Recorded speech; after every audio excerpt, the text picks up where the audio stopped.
Okay. So we're going to talk about how to be a regulated caregiver. Um, okay. My name is Sarah Lehman. I am a family support specialist for the Birth to Five Project with Melissa, who will introduce herself after me. I'm a mother of 4 children. 2 of my children have disabilities. Prior to this job, I was a special education teacher for 10 years, supporting students that had high medical, physical, and communication needs. I have a passion to support individuals with disabilities and their families navigate supports and services. And I really enjoy reading books to learn the perspective of people with disabilities. Melissa? Yep, I'm Melissa Suarez. I'm the mother of 3 children with their own IEPs, so I've gotten my experience by that way. I do have a pair of twin boys, and then I have a son who does not speak, and he uses modified sign or ASL. Before this, I was a nurse for, it was almost 20 years. It's something like 18 and a half when I remember. I also am partially deaf and I enjoy scary movies. I live in Philadelphia my whole life. Um, I also used to like reading, but now I just don't have time to sit still. So I do audiobooks and I will be married for 10 years this June. And those pictures were my kids' drawings. So we're talking a little bit about what we do in the Philadelphia Family Support Project. So we have 3 projects. We have the System Navigation Project, we have Trauma-Informed Care, and the Birth to Five projects. Sorry, I'm trying to move. So System Navigation is supports families throughout the lifespan, probably we would say 6 and older. They provide one-to-one peer support, helping navigate the systems of care, whether it's offices of mental disabilities, getting a waiver, finding private speech therapy. They have trainings and they have support groups. Sorry, Sarah, did you want to, are we recording this? Yes. Okay. Trauma-informed care, we know that being a caregiver is really stressful, and then adding a child with disability added more stress.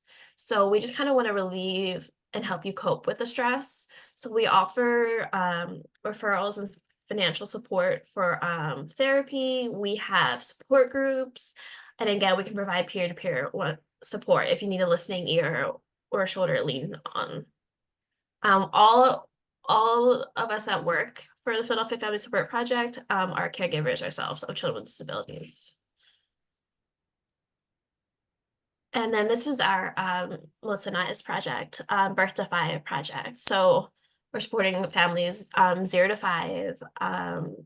So whether you're getting a new diagnosis, trying to figure out earlier intervention, need an assessment, looking for private therapy, preschool, daycare, we can help you with that, providing peer-to-peer support. We have support groups the first Tuesday of the month at 6:30, and then we have the third Friday of the month at 12:30, and then we do workshops twice a month. So we're going to talk about what is overstimulation, why you're overstimulated, learn more about your sensory triggers, how to stay regulated, ways to practice preemptive self-care, how to explain overstimulation to your children, and understanding your stress response. So what is overstimulation? It's getting more input in your from your senses than your brain can sort through and process. So overstimulation occurs when demands in your life exceed your ability to cope. And each of us has our own way of taking in sensory information. Some of us might be more sensitive to others. So are you overstimulated? Signs of overstimulation: an oversense of discomfort, difficulty managing your emotions, feelings of exhaustion, feeling overwhelmed, agitated, or frustrated. You feel uneasy, stressed, have fear. You find it difficulty concentrating, you're zoning out or disassociating. You're unable to ignore sounds, smells, or other sensory input. You have restlessness or inability to sit still, difficulty sleeping or insomnia, strong urges to leave or escape. You experience physical symptoms such as muscle tension, tension in your neck, headaches, stomachs, or tightness in your chest. And you feel the need for some space or some time alone.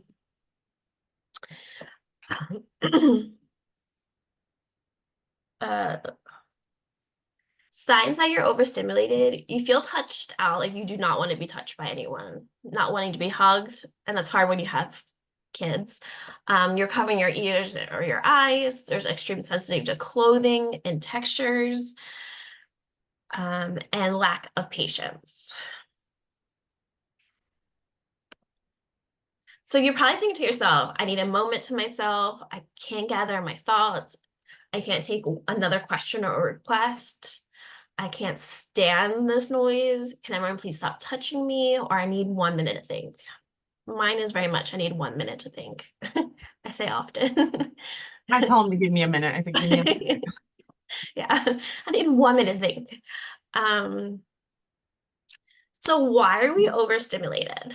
We have unrealistic expectations. So many caregivers feel a pressure to be perfect, whether it's they're creating this expectation through themselves, family members, or by society. This can lead us feeling inadequate and burnt out. There's a lack of support. Caregivers who don't have a strong support system may feel isolated and overwhelmed, especially single parents or caregivers that don't have family nearby. And then another reason we're overstimulated is because of prolonged stress. So chronic stress, whether it's from work, family, or other sources. Emotional exhaustion. Caregivers are constantly giving to others and may eventually feel emotionally drained and unable to cope with daily life. And then basic needs are not being met, and constant movement. When kids are buzzing around you, there's a lot of movement. They're playing, running, jumping, falling over, and you're kind of desperately seeking some quiet time. So what are your sensory triggers? So your sensory triggers could be visual or sight, such as lighting, bright lights, flashing lights, busy visual environments, visually cluttered spaces, piles of laundry, toys scattered. I know for me, is I look at all the unfinished projects in my house, sets me off.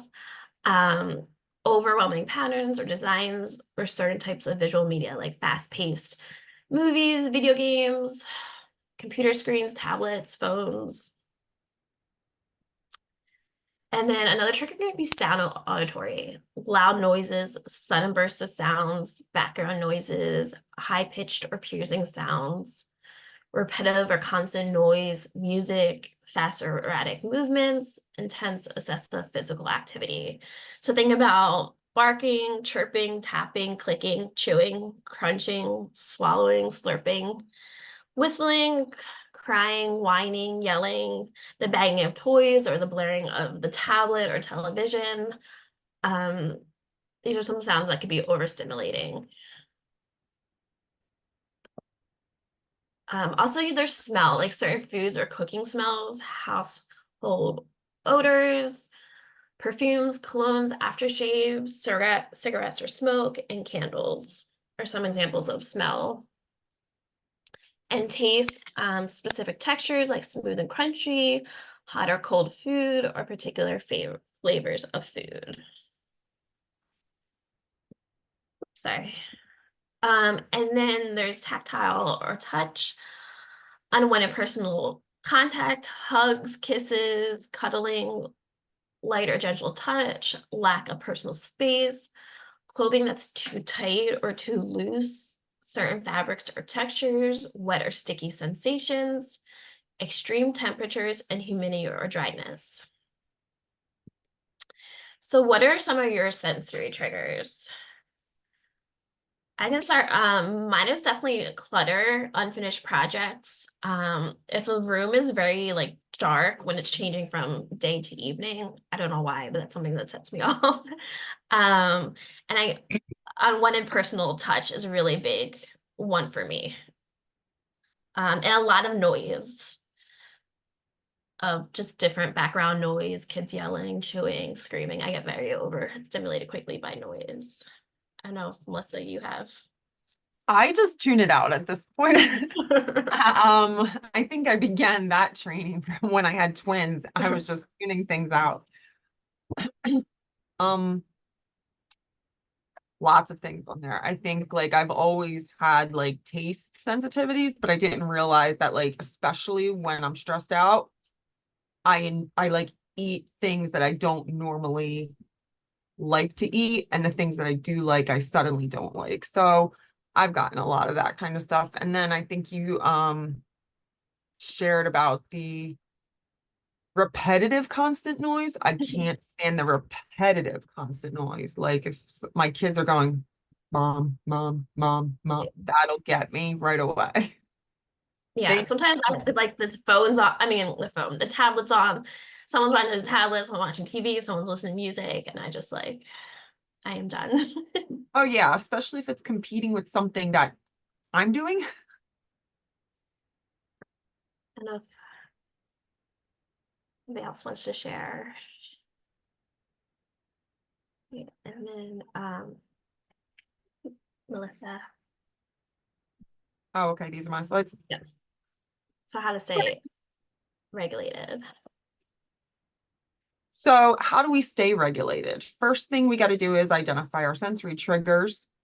Then we find strategies to effectively manage and decrease. And then lastly, we take preemptive self-care, which is what Sarah was talking about before. Mhm.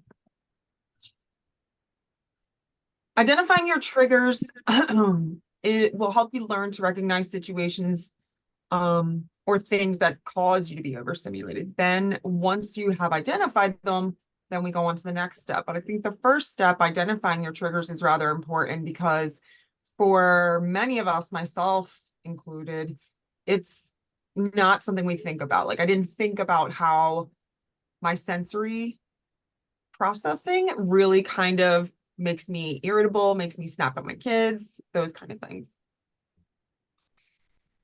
Oops, sorry, I'm doing so. Strategies to effectively manage or minimize the overstimulation. Name your feelings, schedule your day with less tasks. For me, I usually end up putting everything off to the next day on my planner. Quit multitasking. I tend to get distractible when I'm doing one thing and I'm overstimulated and another thing comes into my path. Making time for things that you enjoy, which somebody asked me the other day, what do you like to do for fun? And I just stared at them. Like when did that stop? And then let technology do its thing. Um, Sarah, do you want to? Yeah, so it can be like effective tool to distract your children and give you time to like breathe or some quiet time. It doesn't mean you have to put your kids in front of a screen time for like hours, but allowing them an iPad time means you can get some much needed time to recharge. So let technology do its thing. If you have to watch a show, do a tablet, just so you can get your break and feel a little bit less overstimulated, that's okay. Yeah, I mean, I can tell you that I think there's a study that says you're like 2 hours is not necessarily harmful. And I'm like, well, maybe three for this household. And then touch break. So my husband will tell me about this because I used to be around the kids all day staying at home, and especially during the pandemic. And my kids are very close up in my face, and my son's constantly yanking and pulling at me. And all of those things, when he would walk in the door and try to give me a hug, I would just like push back, like, all right. So Yeah, and you can just explain to your family that you love them, you enjoy their affection, but your body feels stressed when there's too much touch, is what I talk to my kids about. Yeah, and I did have to tell my husband that too. Husbands too. Anderson, do you want to talk about any of this? Just feel free to jump right in. Some of the strategies to effectively manage putting your phone down, um, opening up the conversation in your home to have some regular talk. I think a lot of times we get stuck in our technology and we don't actually entertain with that. Um, Declutter and organize your surroundings. That's huge for me. Whenever I see clutter these days, I need to clean it up so I can have some like ease. Um, Sensory filtering tools. My son's school, for example, they have like a light filter over top of his desk because he gets migraines and he's very sensitive to touch. And stay connected. I think this is really hard for families and was really hard for me when you're first going through the process, when your children are younger, like in this range, like the 0 to 5 range, wherever your diagnosis kind of comes in for you, it's a difficult time because your child is no longer meeting the developmental milestones or is maybe not doing the same things that other children are doing. For example, my friend and I, we had our kids like a week apart, and her daughter kept going and then wanted to like go to the park and play and was doing appropriately developmental things. And my son was not doing those things. He was not engaging in play.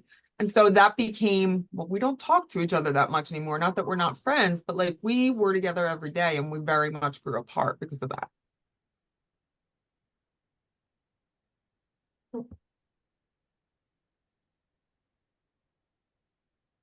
So we continue to delegate tasks to others whenever possible. I love this one. Um, Being physically active, not one I love. Um, It can just boost your mood and energy if you are struggling with overstimulation. You can get like your excess of your extra nervous energy out, whether you just take a walk or do some yoga or um yeah. I'm sorry, Anderson, is that what you want to be called? That's Well, all that's you my, do? I'm sorry, that's my last name. I just put Anderson. I don't know. But I was driving, so now I'm pulled over, so now I can talk. I decided when I was looking over the email that this was something for me, even though my son is an adult now, it still applies. And Yeah. so a lot of the symptoms that you're discussing or describing, I've had, but I didn't associate them with that.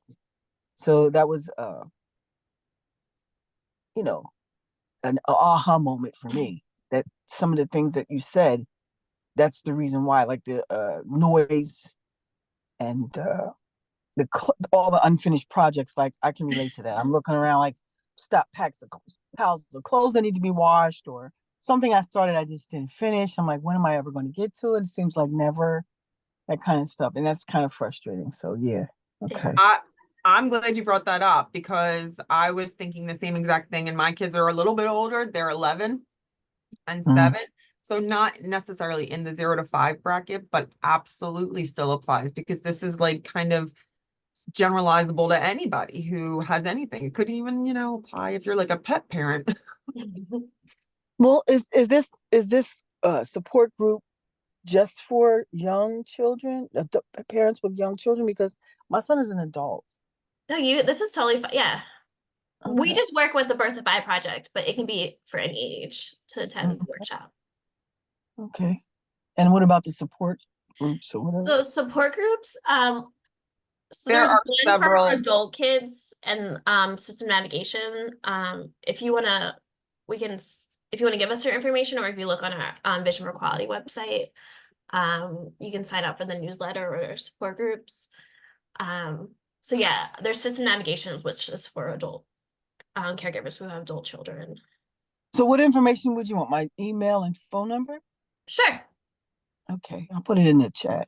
I awesome. just I like I wish I had known about some of these things earlier. Maybe they didn't exist then. I don't know. He's 40 no, he's 43. Okay. And so I've Yeah, been I just don't think playing they it by did. ear. Yeah, I didn't think so either. And I'm like, wow, such amazing stuff now. But they still apply. He has autism and he has physical disability. So is his developmental age not the same as his chronological age? Because that's the case with Correct. all of my kids. Yeah, Yeah. he has a mindset of a child. I'd say about 7, yeah, about between 8 and 9 years old, and he's 43. And up until I guess just before COVID, he still had mobility, but now he's in a wheelchair, and that's upsetting to him. I'm I could sure. see it in his face, but I so we're doing stuff to try to get him back to his baseline at least. Um,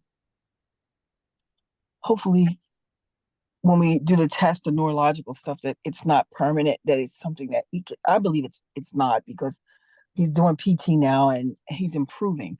He has stark improvement from when we first started. So I don't think it's permanent. I just think he just needs support to do what he needs to do. And because of his childlike mindset, he's counting on the people that are helping him to mentor and show him what to do. That's just not happening. So my goal is to bring him home and do. So that's why I'm like, this overstimulation thing is going to be a big deal for me, because he's been living as residential, and I'm going to bring him home in life share. And I'm older now too, but Great. Life share is so, great. yeah. So I think that this is important. I figured, like, let me get on this so I can get a feel for what it is I need to, because I'm going to have to still, because he's going to feel what I feel. If I'm Yeah, at, for you know what I sure. mean? If I'm, he's going to feed off of my emotions. So I need to be able to keep them in check, so that even if I'm upset, he doesn't know that.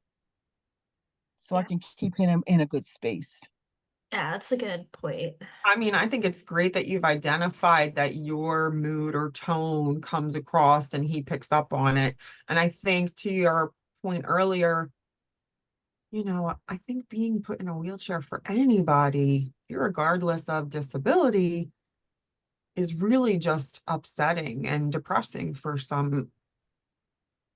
lots I of don't, I, actually. I don't, I don't think the people that are caring for him get it, because Yeah. there's a cultural barrier and language barriers, and they just don't get it. And I've watched them do things that were appalling to me, and he's just helpless. And he's looking at me like, "Mommy, when are you going to get me out of this?" That's what I'm feeling. That's what I'm feeling. So I'm working towards doing that as fast as I possibly can, because if I don't, I feel like if I don't, he's just going to decline even more, because he's not getting what he should be getting from the people that are caring for him. And I don't think it's malicious. I just think that ignorance is bliss. Yeah, I can understand that. I can empathize with that. I go through a lot of that with my son Max because of his nonverbal skills. And it's people not understanding a lot of the times. Um, People not really being able to like take his point of view on things. If you can't speak and you're 7 years old, it's really, really preventative from like a lot of typical play and initiating friendships. There's a lot that goes with that stuff. So yeah, I can empathize with some of that. And that's ironic that you would say that, because my son is he's nonverbal as well, but everyone can communicate in their own way, Mhm. and so he does. And he is, what do you call it? Echololic. He has echololic. Echolalia, Yeah, so he does do that, that's and good. he can do a little bit of sign. I did teach him a little when he was younger, but like, because he's living where he's at, they're not following through with some of that stuff. So I just feel like when I bring him home, I can reach him where they cannot, and change things around for him for the better. So Yeah, we used sign as I mentioned in the introduction, and we encounter the same thing now that he's in school. Nobody's signing with him, so he comes home and he's not signing. And the device that they gave him, they're not really supporting well enough for him to understand how to use it. He's also got like a significant developmental delay. mhm. So have to think, if I handed somebody who was 18 months old a tablet and said, use it, like, would we? No, No, you have to show him. You have to show him how to do it. So what kind of modeling. technology did they give him? Because I think I would like to do something like that with him, so he could better communicate too. Even though he's older, he can still learn. Yeah, Lamp, Oh, we yeah. use LAMP. We can give you some resources afterwards. I know Tech Al can definitely help out with that. Yeah, if you Okay. give us your email, we can set up a time to talk about it. All right. That sounds great. Yeah, we'd be excited to help. Um, Well, I'm glad I came, even though I don't see anyone else on here. I It's know a it's little bit. recorded too, so people sometimes just sign up and then watch it later. But we Oh, appreciate okay. you being So here. will you send me the replay so I can? Yes, we will. Yes, and the slides and stuff. Yeah, Awesome. yeah. I think we left off on practicing preemptive self-care. Okay. So my email, my phone number, what else? That's My name, all. my whole name, Yeah, we'll email. get to, yeah, we'll name. So here's a quote. Self-care is the deliberate choice you make to maintain your own health and wellness.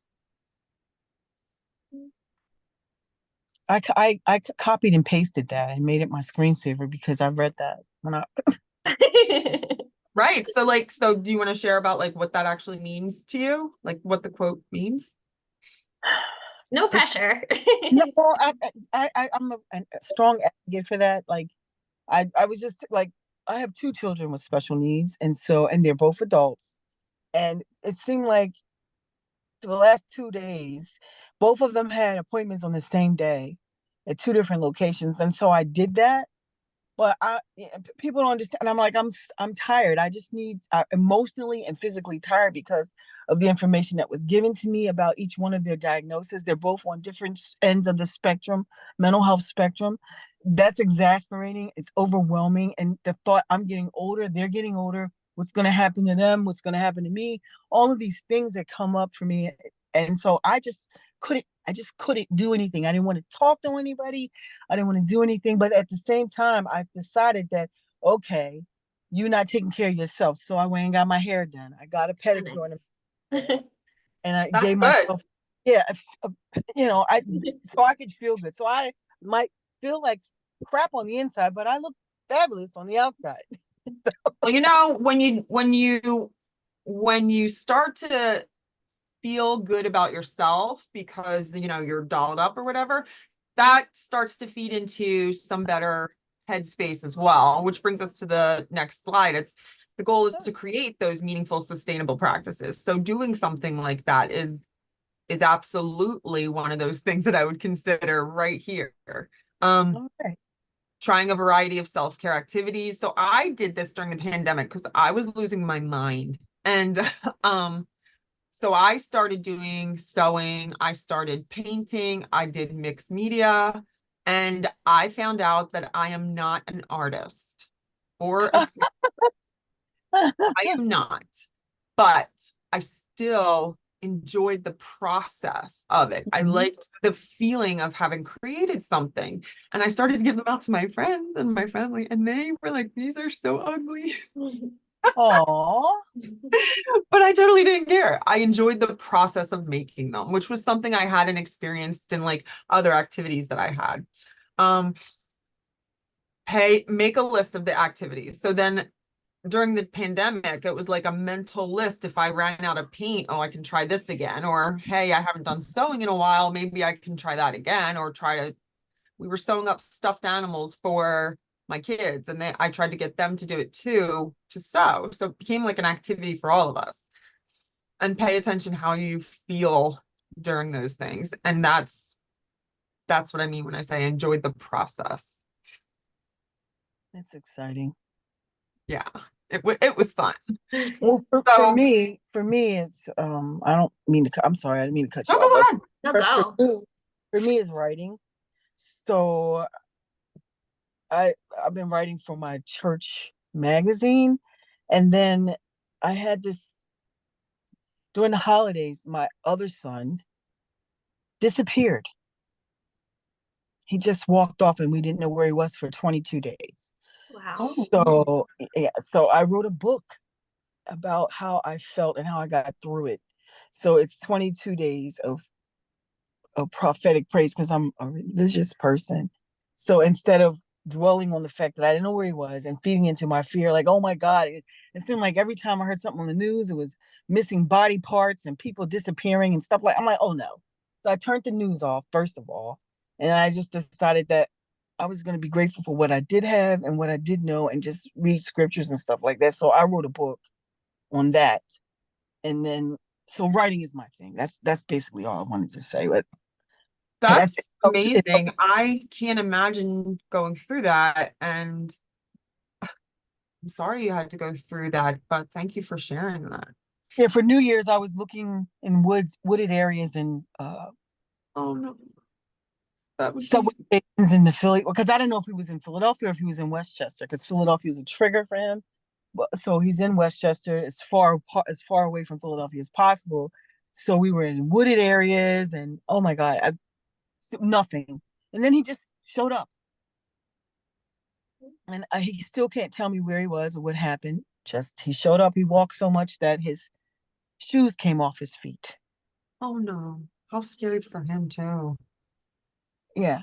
Mm. So, but it was very traumatizing for him and for me. And then he was off his medicine for all that time, and then so we had to go in the hospital. So even after the 22 days, it's still he's just getting back together, his medicine and on his meds and back into a positive routine. So I guess I'm still reeling from that as well. Understandable, yeah.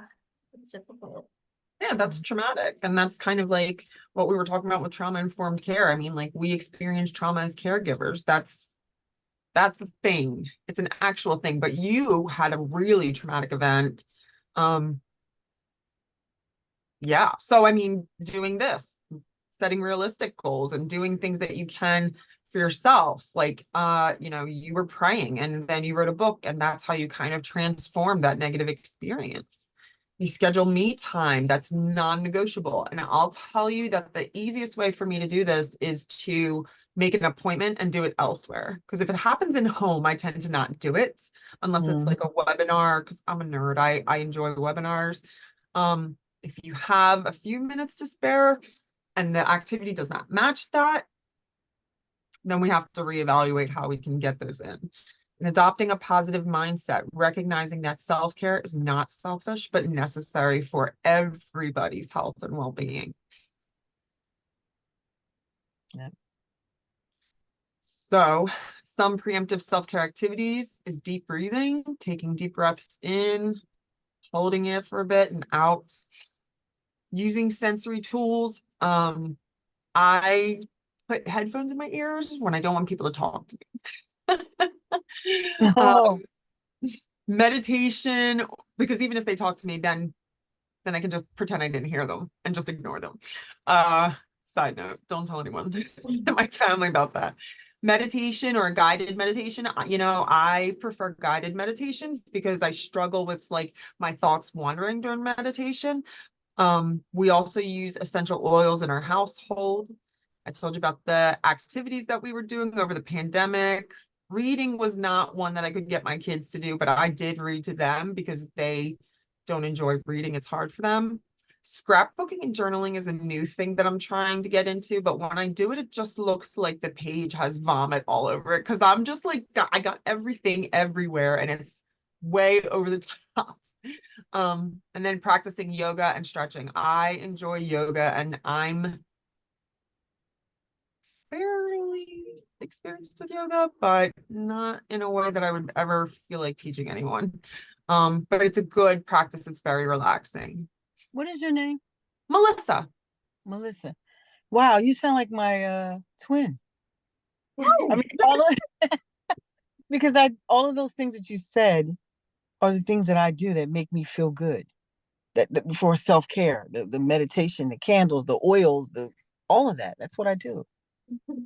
Yeah, I mean, before I had kids, I really enjoyed getting a bath with the candles, and that was like my feng shui thing. Like that was all set. Um, Going for a walk is something I do when I'm really angry about something and I can't stop being angry. I'll go for a walk. Um, I used to do Zumba and then listening to my favorite music. Like I get out my playlists and my playlists are based on that emotion and it helps me calm back down and regulate myself. Mhm. Cooking or baking. Yeah, I used to do this during the pandemic, but then I hated the cleanup. Yeah. And I still hate to clean up. So I get my kids to do it with me and make them clean up. Mhm. So calling a friend to catch up, I was saying that this is kind of hard sometimes when you have a child with special needs because your friend's children don't always match up to your child's ability and it can become isolating. But it's important to maintain those contacts, even if they become an acquaintance after that. Hmm. Um, Audiobooks and podcasts. I used to do serial podcast and I loved that, but it's it's over. The series is over, but it was really, really captivating for me. And now I love audiobooks like um more like self-help books, kind of like some that talk about adverse childhood experiences and how they affect your trajectory. Like it's the neuroscience of we really dry topics for everybody else. When I say them out loud, they sound nerdy, but I think of them and I'm like, ooh, Um, Here's a, taking yeah, sorry, go. is this mine? Yeah, you got it. Taking a warm bath or showers, another thing. I don't take baths anymore. Um, because like I said, I just feel like I'm always behind. So I'm rushing through a lot. Spa and um other things like that. I used to go and get massages religiously at least once a month. And then I ran out of packages. So my husband takes me or like buys them for my birthday and Christmas and that kind of thing. And that's really nice. Taking a short break from whatever you're doing can help you also like reassess what triggers are in play and how to move forward. Nature and outdoors is whether you actually enjoy it. I think there's several studies that say nature and being outside in nature also can decrease your blood pressure. So my background as a nurse kicks right in like, oh yeah, that makes sense. Um, Taking time for your hobby or activity. Like I said, I used to do a lot of things, but I feel too quick paced, at least with my kids. I'm like, oh my gosh, I want some me time. So I got to get this in before they get home from school. But do something that brings you joy. Don't do something that's, going to be laborsome or going to stress you out further. Just pick activities that are realistic. You just went. So what to do in the moment when you're overstimulated? So you're already stimulated. How do we get immediate relief? Find a quiet space if possible. Step into a space that's less quiet, that is quieter or less crowded. Practice deep breathing exercise. Slowly inhale for a count of 4, hold for 4, and then exhale for 4. Focus on a single object. Choose one thing to focus your attention on. This could be the sensation of your feet on the ground or the feel of object that you're holding. Close your eyes, look away from intense visual stimuli. So maybe you're overstimulated by the video game on the TV, then close your eyes and maybe look away for a little bit. Use earplugs or noise canceling headphones. Move away from strong odors or use scents that calm you. If you want to put like a lavender calendar candle or do aromatherapy. Use positive self-talk, remind yourself that this is temporary and that you're taking steps to feel better. Ask for help if you need it. I know sometimes it feels like extra work to ask for help, but I think it's worth it to ask someone to help you out. And walk away and find quiet. So maybe you need to leave the room that's all going on, go upstairs and be in your bedroom for a couple minutes. So we kind of already talked about what self activities we do. So explaining overstimulation to your children. So managing sensory overload isn't just about coping in the moment, but also building supportive environment that respects your limits. So we want to talk to our children or other family members about our overstimulation. So be specific about what triggers your discomfort. For example, like loud noises make me feel sad. explain in a way that your children can understand. Here are two examples. You can compare your senses to a volume knob that controls how much information they receive from the world. So sometimes our bodies get too much information, like sounds and lights and touches, and it feels overwhelming, like when your toy box is full and you can't find your favorite toy. You can create a child-friendly analogy. Your senses are like superpowers, but sometimes they can become too strong, and that's okay. And then it's important also to teach your child to recognize their own signs of overstimulation, like feeling squirmy or like they want to run away, wanting to cover their eyes or ears, having a tummy ache or feel like crying. I know a lot of times in my house when we have a stomach ache, we say, is it pain or are you having feelings? Because a lot of times we're having we're having feelings like we're overstimulated or we're worried, and then we have a stomach ache. So having a tummy ache or feeling like crying, and not being able to focus to complete an activity. So you'll get this PowerPoint. Here's some resources for to do at home day spa. There's resources on dance and exercise videos. We have some journal prompts if you like writing. Some affirmations for when you're overstimulated, or just affirmations for being a caregiver. Some music playlists you can listen to. These are lists of hobbies to try. Maybe there's a hobby that you haven't thought of that seems interesting. There's guided meditations, there are podcasts, YouTube videos, some videos for yoga and stretching, deep breathing exercises, some sensory like fidgets, like nature films, essential oils. Yeah. So those are all resources to do preemptive self-care. If you have any questions, this is our project manager's information. If you want to also reach out to her, you can send an email or call. We can provide you one-to-one support or get you connected to support groups or other trainings.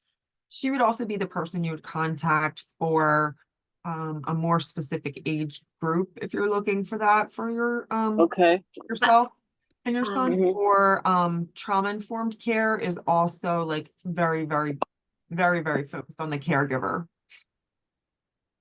Oops. Okay, thank you. So yeah, we can also pass your information along.